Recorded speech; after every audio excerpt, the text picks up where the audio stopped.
Hi, everyone, and welcome to the Job Search for International Graduate Students. My name is Olga Kutsuridi. I'm the Senior Graduate Student Coordinator for Global Mobility in Texas Career Engagement. Let's dive in.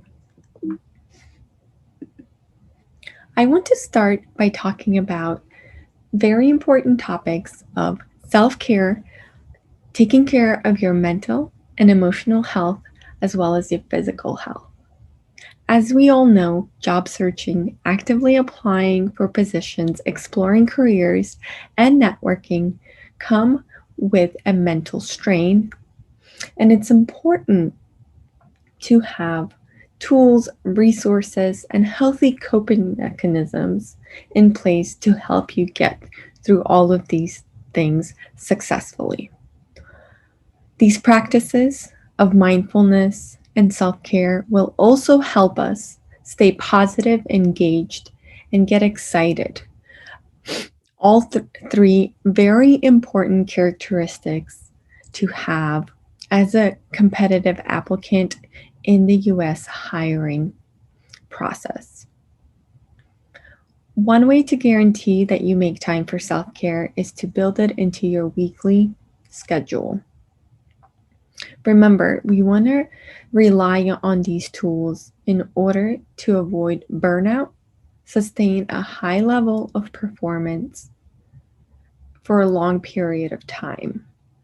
The job search, as we know, can take anywhere between 6 to 9 months on average. You also want to ask yourself, what forms of support do I have? What does my familial support network look like? What are campus resources that I can use to help me when I'm dealing with the challenges that come with being on the job search? I've compiled a list of resources that you can reference on the next slide and that you can access as you need when you're referencing this module after we're done. It's also to remember and think of your colleagues as a form of a support network.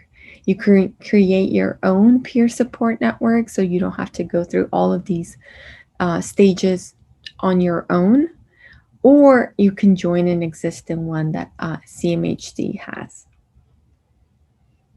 This is all to say that having stress, uncertainty, and anxiety management tools in your toolbox will ensure that the emotional toll that being on the job search takes, especially as an international candidate, are mitigated with the tools that you now have.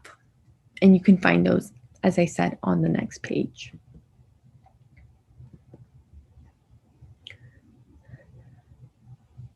In the next modules, we'll be covering 3 key elements of a successful job search strategy here in the United States. The next video will talk about research, networking, and communication. But first, let's discuss the hiring process in the US. First, we'll try to understand what motivates the hiring manager and the recruiter, and then we'll look at how we can leverage knowing the rules of the game. So the hiring process starts with the hiring manager. The hiring manager will identify a need for a larger team, meaning they have identified a position and the type of responsibilities that need to be met in order for the team to work effectively, efficiently, or maybe the team has just reached a breaking point and they need a new team member to alleviate the pain that the hiring manager has identified. The hiring manager will make an argument to their boss about needing additional resources, about hiring an additional team member. The hiring manager will make a persuasive argument, and as soon as they have the approval from their supervisor, they'll start writing the job description for the position, outlining the responsibilities, the priorities of the position, and really highlighting why this position is being created. Writing the job description will require the hiring manager to work together with HR, that is human resources. And there might be some back and forth, but eventually HR will approve the job description, and the job description will then move into the hands of the recruiter. The recruiter is, of course, working together with the hiring manager, trying to always make sure that they're keeping the hiring manager, and usually managers, because they're trying to fill multiple positions all at once, happy and kind of off their back by filling the position as soon as possible. The recruiter could be internal to the organization, or they could be a third party that the organization uses to fill vacancies. The recruiter will continue to work as quickly as possible to get the job description posted online and advertised in as many job boards as they can to fill the position as soon as possible. As you can see, there's quite a high sense of urgency. This sense of urgency is actually a leading motivator for both the hiring manager and the recruiter in slightly different ways.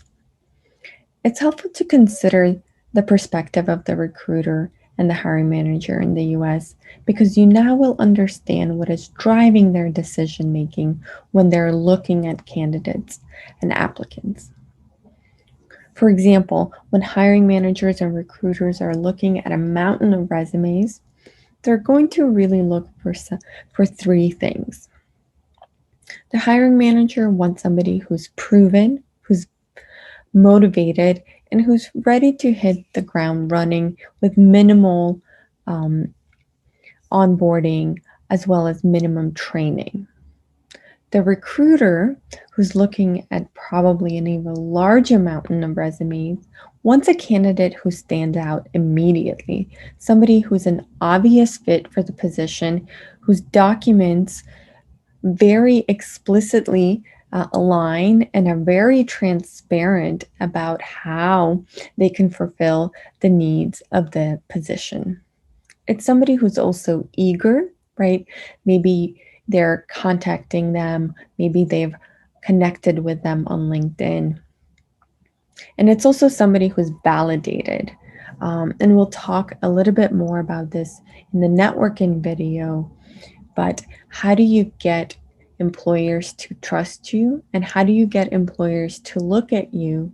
And how do you get to prime employers to look at you as a more competitive and more invested candidate for the position?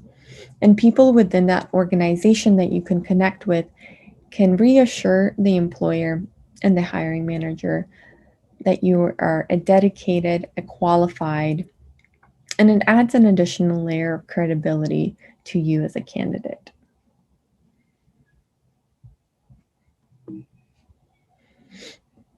Now that we know how decision making works and what drives decision making in the hiring process, I think it's important to acknowledge that it's not all about qualifications. And this is something that I see frequently in advising appointments with international graduate students. It's not just a list of credentials. It's not just the highest grades or the highest GPA or as many degrees as you can throw at them. It's really about building a persuasive argument to the hiring manager and to the recruiter about how you can fulfill the need that they have identified, right, in creating this position in the first place. So really, why this position was created and what is it about your professional experience? What is about you as an individual and what value can you bring to this position in the organization that makes you a highly qualified and a highly competitive applicant? So it's really about the how, and we'll talk about that in the communication portion of the series. Now that you know how it works, we can talk about strategy. So please move on and watch the next module where we will talk about research.